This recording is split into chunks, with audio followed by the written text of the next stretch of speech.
What is the most intoxicated you have ever been? Story 1. During college, in about 1993, I was at a birthday party in downtown Baltimore and left after midnight to take a bus home. When I woke up, I was lying on a pile of sheet metal in some kind of factory, welding and sparks flying around me. I stumbled out past some kind of locker room and out into a yard of warehouses and factories.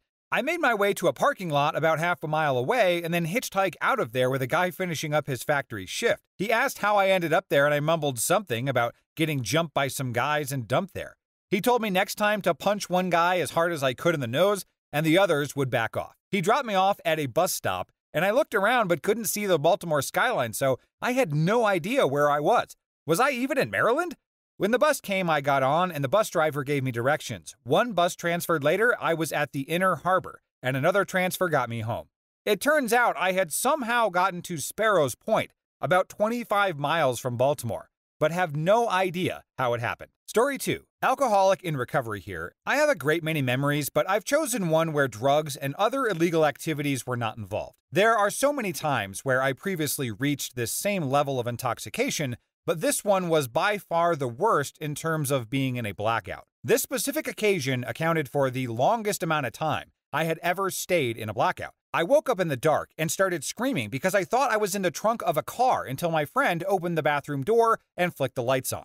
They had coaxed me into the bathtub to contain my alcohol-induced vomiting to the space that I was least likely to destroy. I wasn't wearing any pants and I never did find them again. I had blue stains on my light gray shirt, and I was covered in Cheeto dust. I don't remember leaving the bar that we had gone to or getting back to my friend's place at all. I had red ink all over my butt and my light blue thong, which completely mystified me until I went through my camera roll.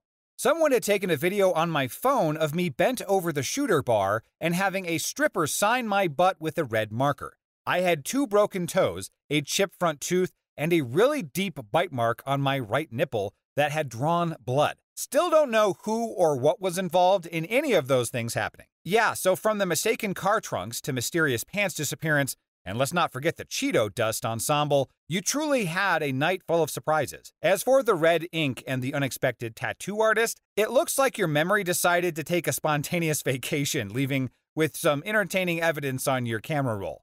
The broken toes, chipped tooth, and nipple bite mark just add a touch of extra to the whole story. It's like a roller coaster of chaos, leaving you with lingering questions and a truly unforgettable, I guess actually more totally forgettable experience. Story 3. Years ago, backpacking on my own in Berlin. Had been out on one of those bar crawls that are targeted at people that are just like me at the time. The final stop was one of those multi-level clubs that Berlin is so famous for. I was wasted and time to call it a day, and I stumbled out of the club and found my way to a taxi. I hop in the back of the cab and in my thickest, drunkest Australian accent declare, "Seinfeld place, please." After a bit of drunken back and forth, we managed to figure out that I probably meant Seinfelderplatz. 90 euros later, I'm pretty sure I fell asleep in the cab, and the driver dropped me off at the station. I spent the next 45 minutes wandering up and down the street with a fold-up map out in front of me trying to figure out where I was and why I couldn't find my hostel. At least 2 different people came up to me to see if I was okay or needed help. I finally did find my hostel, directly across the street from where the cab had dropped me off. Story 4. Recovering alcoholic here. When I got sober, I had to go to the hospital to be medically detoxed. I felt 100% sober and I tested at a 0.34 BAC, which is enough to kill most people. It was around this time that I promptly had a seizure, fell into a coma for 3 days, and then never touched alcohol again. Also, at this point in my life, I was drinking 40 shots of Fireball a day, which was around a half a gallon of whiskey. I had my parents take me to the hospital because I couldn't eat. I had ulcers in my esophagus. I could still drink though. I was losing my eyesight and I was trying to dry out on my own. I was experiencing delirium tremors as well. I have been sober now for 2 years and I have end-stage cirrhosis at 35. Story 5. Got a birthday boot at the local German Biergarten. It's the size of 3 liters. Now I tried to drink the time record, but that was an idiotic idea as it was 18 seconds. I failed at my attempt obviously, but I drank about half of it in 30 seconds. Slowly finished the rest, but I was out of it and my friends say that I was doing the Thriller while standing on top of the table. I can't dance, but apparently I was moonwalking pretty good. I got yelled at to get down. Then my chicken parm that I had for dinner was coming up and when I went into the bathroom to let it out, there was no toilet to throw up in, so I had to use the sink. From my friend's account of it, he then walked in and saw me trying to sift with my hands the puke into the trash can below that I didn't see. Story 6. I need to tell the story of my coworker Kenny. Kenny drank quite a bit, usually every night. He was at a party absolutely canned and fell down the stairs, cut his head wide open. His friends brought him to the ER. When they got there, there was a huge number of people waiting. This was going to be several hours of waiting at the very least. Kenny didn't want that. He wanted to get back to the party to drink more, so he yells, "I've been shot in the head!" Everyone scrambles to get him in a room. The doc takes one look at him and says, "You haven't been shot." "Nah, I want to get back to the party and don't want to wait." The doc takes some blood and leaves fairly angry. But when he finally comes back, the blood test says that Kenny is blowing a .38. Kenny is thrilled. "Can I get a copy of that?" The doc was furious, and it was obvious that Kenny was going to wait even longer now. Sadly, the doc left him in a room with a phone, so Kenny called every service that he could. Pizzas, tow trucks, you name it.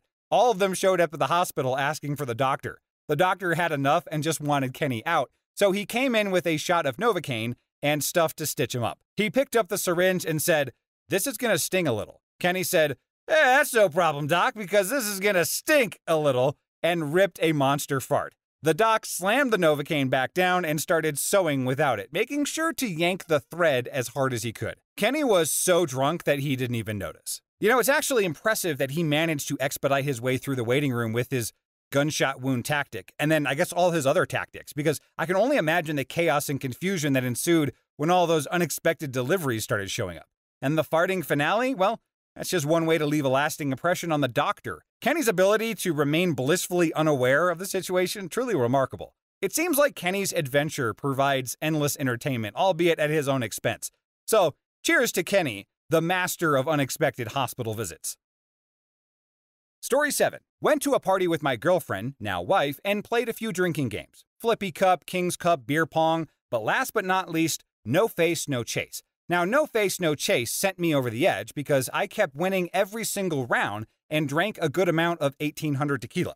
I drove back to our apartment, but when I woke up, I was in my aunt and uncle's house, upstairs in their hallway with my underwear on inside out, and my uncle was nudging me with his foot. When I looked up at him, he said, "It must have been a fun night if you end up here. Before you leave, clean up the mess." He went downstairs, and as I struggled to get off the floor while trying to figure out what the heck happened after we left that party, I opened the door to the other room, and the mattress to the bed is on the floor with my girlfriend passed out on it. But there's puke all around it and leading into the hallway. Wild night. Still don't have all the answers. I haven't drank a drop of alcohol since, and the smell of 1800 tequila makes my soul sick. That was 8 or so years ago. Story 8. In college, I spent a year in China, and there was a weird social culture where our Chinese friends were always trying to get us drunk. Now, I'm not much of a drinker, but it was usually easy to avoid the outings that were going to involve a lot of drinking. Like, usually. Now, one day I ended up in a room with a few Chinese students and a few of my American classmates. Lots of drinking was happening, and they wanted me to join. I told them that I couldn't stay, so they said that I should have one for the road. I said okay, and with poorly suppressed giggles, they handed me a regular drinking glass with about 6 ounces of baijiu in it. Let me take a moment to explain baijiu for anyone who's unfamiliar. It's a 120-ish proof rice liquor that tastes like bottled evil. You could get the good stuff at high prices, or you could buy it in plastic bottles for less than the price of a bottle of water. Someone on our trip found a store that sold it in bottles with baby bottle nipples attached to the cap for people who wanted to drink until they passed out, without the risk of them spilling anything before they woke up again. So, looking at this glass and not wanting to make Americans look weak, I said something about, "Oh, you could have given me a big one if I have to go early," and then downed it in one go. I thanked them for their hospitality and then set out for my room. It was conveniently located right across the hall. That was lucky for me because on my first step across the hall, I was fine. The second step felt sloppy, and by the third step, I was holding on to my doorknob for dear life. I made it to my bed and sat on it for a few hours, pondering my life choices while I sobered up enough to be able to get dinner under my own power. Story 9. I blacked out one time and got kicked out of my Cheers. Was yelling something about Abe Lincoln on the ice and the bartender having nice boobs. He was a heavy-set guy. and then proceeded to drive home and crashed into the barn at my house. I don't remember any of this. I woke up when the sun came up to my truck. The truck is in neutral, radio still running, and a barn door on my hood. Tire tracks through the yard. My shirt was off and I was missing a shoe, and I went inside and apparently found my uncle sleeping on the couch. My cousin, his son, was living with me and my uncle was in town visiting. And apparently I took his glasses and a shirt and then wore them while I attempted to cook eggs and a pizza at 7 a.m.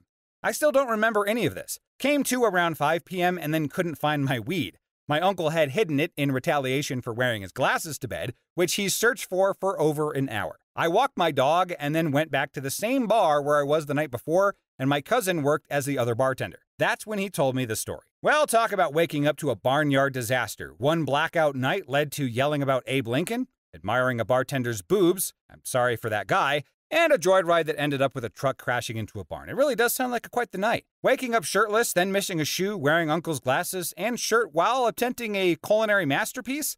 That's just the icing on the cake. And an uncle retaliating by hiding a precious stash of weed? The adventures of a wild night and a hazy morning. Story 10. Oh, I got a good one.